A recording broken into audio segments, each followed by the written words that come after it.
In Washington, ghost-like objects dart across the radar screen at the CAA Traffic Control Center at National Airport for several hours, traveling more than 100 miles an hour. Air Force jet fighters spend several hours chasing the objects plotted on the radar scope. Something else is out there. There's something else out there, okay. Of all the banks and braes of bonny Scotland, none holds more fascination than the murky waters of Loch Ness. Tell me, do you think there is life on other planets? Well, I'm not quite sure, but I suppose there would be. No, he seems definite. You seem Definitely. definite about it. How do you see this life and where? Oh, I've seen a flying saucer. Blackwater Media presents Darkfall. Real-life encounters with the paranormal and the unexplained.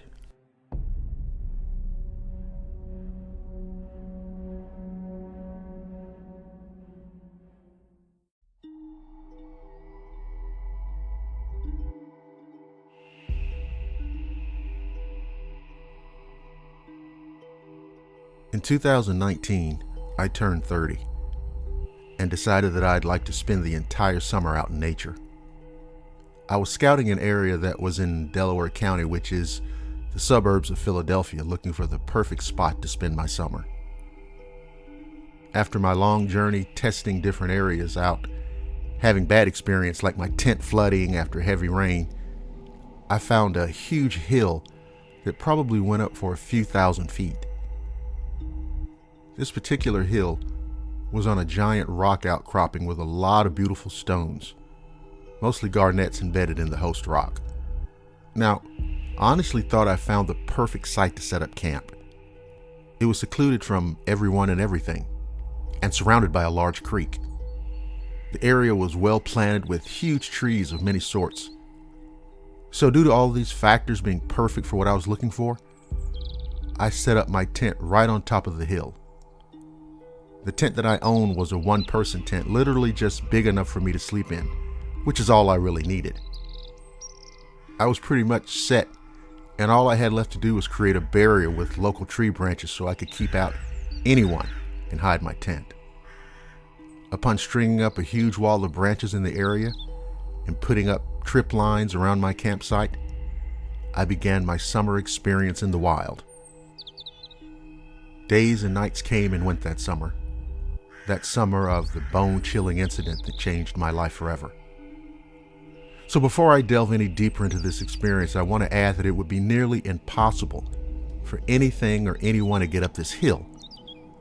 Someone would have to be extremely dedicated in finding this place to get to it. During my adventure living alone in the wilderness, my brother would occasionally meet me at a prearranged location to drop off supplies, beer, food, water, etc.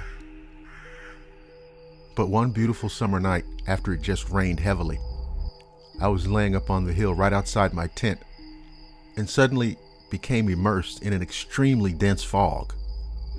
It was weird, but after the heavy rain, I didn't think much of it. The whole area looked as if it were covered in a huge cloud. Anyway, I was tired from a long walk earlier, so by 10, I retired to my tent. I crawled in and laid down, and with all my equipment around me, and it was extremely cramped in there, I zipped up the door flap and started to relax. I started reading a book I'd brought along.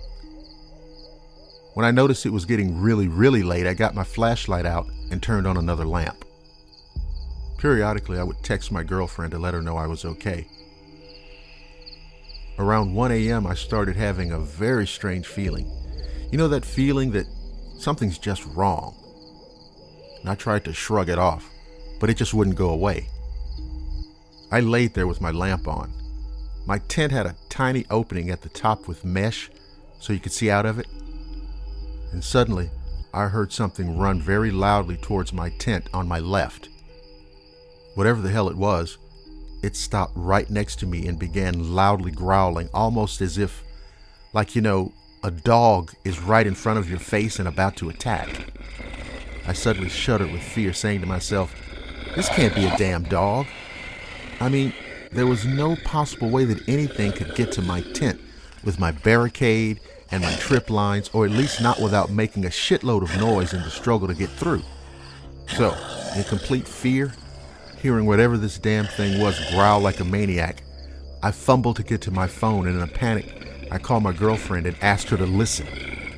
I told her that there was something outside my tent and it was fucking pissed. She said that it had to be a dog, and I was like, hell no. After a few minutes, the growling stopped.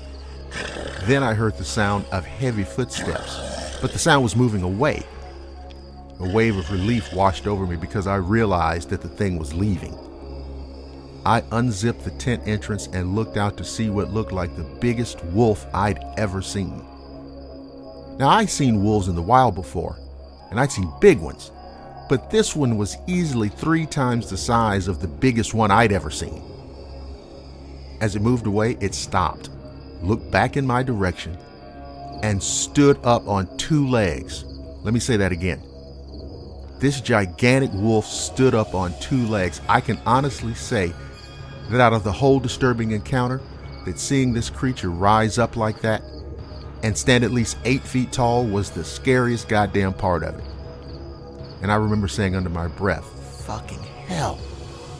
Then the creature shot off into the darkness, and a few seconds after that, I heard the most horrific howl resonate through the night air. That night, I didn't sleep one damn wink. Eventually, I moved my campsite and got a bigger tent. I never saw the creature again, but till this day, I'm scared shitless. Now listen, I want to be clear on this. I still love being out in nature, camping, fishing, and what have you. But now that I know that things like that are really out there, camping out in the middle of nowhere is no longer an option.